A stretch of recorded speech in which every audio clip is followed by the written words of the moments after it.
हर हर महादेव। कैसे हैं आप सभी लोग। आप सभी का स्वागत है आपके अपने यूट्यूब चैनल पे, इसका नाम है एस्ट्रो विपुल वैदिक। मैं आचार्य विपुल आप सभी का बहुत बहुत स्वागत करता हूँ। आज हम बात करने वाले हैं भगवान श्री राम की जो जन्मभूमि है, पावन भूमि श्री अयोध्या धराधाम की। जी हाँ, अयोध्या धाम, जिसके लिए हमारे अनेक वीरों ने वीर गति प्राप्त करी, जिसको प्राप्त करने के लिए बहुत संघर्ष करना पड़ा। हिंदुओं ने बहुत तप किया, अनेक संतों की तपस्या, अनेक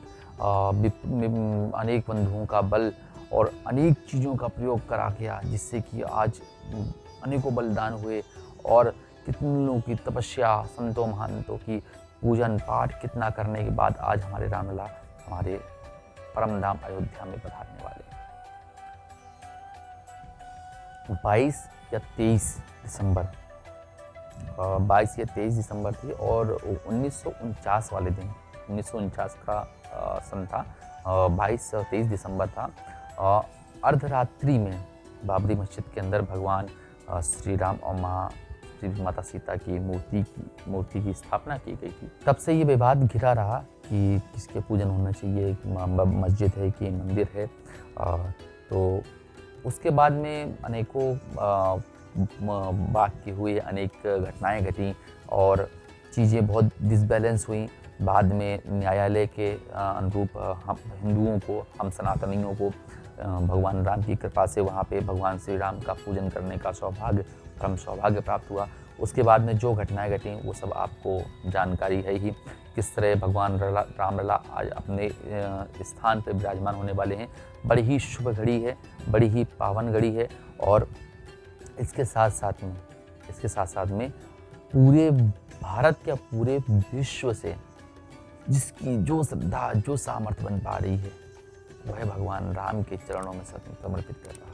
क्योंकि रामलला जो हैं पूरे विश्व के हैं, खाली एक किसी भारत देश के नहीं या अयोध्या धाम के नहीं, ये संपूर्ण विश्व के राजा हैं, संसार के जगतपति हैं, संसार का पालन ही करते हैं। उन्होंने इस धराधाम को राक्षसों से बचाया था, हम भक्तों का कल्याण किया था। पर धन्य है वो महावीर, धन्य है वो जननी जिन्होंने ऐसे सपूतों को जन्म दिया, जिन्होंने भगवान राम के लिए बलिदान दिए, भगवान राम के चरणों में अपनी हाजिरी लगाते हुए भगवान राम को अपने स्थान पर बैठाने के लिए उन्होंने अपना बलिदान दिया। हम सभी का फर्ज बनता है, हम लोगों के नेत्र धन्य है हमारे नेत्र, जिन्होंने भगवान राम को अपने स्थान पर विराजमान होते देख रहे हैं। परम सौभाग्य है हम लोगों का, हम सबको मिलकर भगवान राम के लिए जो सेवा, देखिए भगवान के पास कमी किसी चीज़ की नहीं है। ना हम उनका श्रृंगार कर सकते हैं, ना हम उनकी सेवा कर सकते हैं, ना हम उनको खिला सकते हैं, ना हम उनको पहना सकते हैं। सामर्थ्य और क्षमता के अनुसार हमें उनकी सेवा करनी चाहिए। जो हमारे पूर्वजों ने हमें ज्ञान दिया, जो पूर्वजों ने हमें शक्ति दी, जो पूर्वजों ने हमें इतिहास मतलब एक रास्ता बना के दिया भगवान राम को विराजमान करने का, हमें उस मार्ग में चल के भगवान राम को विराजमान करना है। और ऐसी दीपावली मनानी है कि पूरा संपूर्ण विश्व देखे कि भारतवर्ष में भगवान रामलला अपने सिंहासन में विराजमान हो चुके हैं। प्रत्येक घर में दिवाली है, प्रत्येक घर की जिम्मेदारी है, हर सनातनी की जिम्मेदारी है कि उसको दीपावली का पर्व मनाना है। जैसे भगवान राम आए थे ना अयोध्या, उनको सिंहासन में विराजमान किया था, उस दिन पूरे अयोध्या धाम में पर्व मनाया गया था, वैसे ही संपूर्ण जगत में पर्व मनाया जाएगा। मैं अनुरोध करता हूँ सभी सनातनियों से, सभी सनातनी अपने घर में दीपावली मनाएं। दीपावली इन द सेंस मतलब ये है पटाखे या इस तरह शोर शराबा नहीं, दीपावली मतलब ये प्रकाश करें।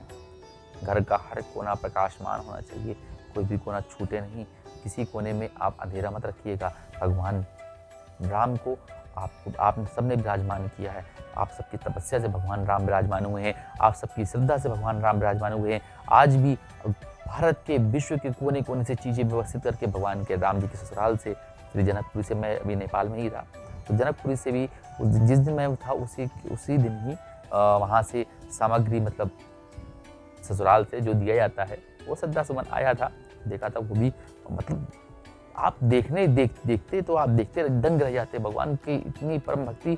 अब तो भगवान ने चाहा तो नेपाल भी हमारा जल्दी ही हिंदू राष्ट्र घोषित होने वाला है, और नेपाल के साथ साथ कई ऐसे देश हैं जो हिंदू राष्ट्र घोषित होने वाले हैं। अगर भगवान राम आ गए हैं तो राम जी के साथ साथ हम चल करके अपने जीवन को, अपनी व्यवस्थाओं को आगे बढ़ाएंगे, राम राज्य स्थापना करेंगे, भगवान राम की स्थापना के साथ साथ अपने पूर्वजों को जो सपना था उस सपने को पूर्ण करेंगे।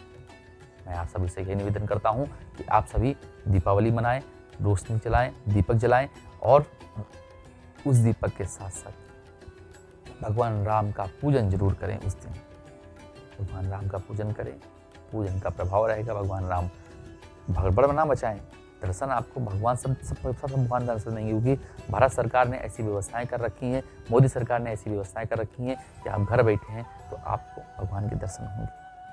जरूरी नहीं वहाँ जाके ही दर्शन हो, क्योंकि वहाँ ऑलरेडी इतने लोगों का भीड़ और वो हो चुका है कि वहाँ हर व्यक्ति का जाना असंभव है। घर बैठ करके भगवान की सेवा करें, भगवान का पूजन करें। राम कड़ में वास करते हैं, राम का वास कड़ में है, भगवान राम की स्थापना करें अपने घर में, उनका पूजन करें। भगवान ने चाहा जल्दी आपको दर्शन प्राप्त होगा, जल्दी अयोध्या धाम जाने का, उसकी वहाँ की रज को स्पर्श करने का सौभाग्य प्राप्त होगा। आप सभी का समय शुभ हो। हमारे पेज को लाइक करिए, सब्सक्राइब करिए, बेल आइकन को दबाइए। साथ ही साथ में एक महत्वपूर्ण आपको उपाय बता देता हूँ। जो 22 जनवरी का दिन बताया गया है ना, ऐसे नहीं बताया गया है। 22 जनवरी का जो दिन है ये बहुत महत्वपूर्ण है, अनेकों उपयोग, और ये जो समय बन रहा है ये अनेक काल के बाद में से संयोग बन रहा है। इस दिन अगर आपके जीवन में अगर आपको बदलाव लाना है, अगर आपका प्रेम संबंध आपसे रूठा हुआ है, अगर आपका वैवाहिक जीवन सुख में नहीं चल रहा है, तो आपको करना है छोटा सा करना क्या है, एक नारियल में लाल कलावा बांधना है। मौली जानते हैं, मौली कलावा बांध के उस पर कुछ दक्षिणा रख करके किसी ब्राह्मण को दान कर दीजिएगा। आप जिस मनोकामना को लेकर के यह दान करेंगे आपकी वो मनोकामना पूर्ण हो जाएगी। हर हर महादेव।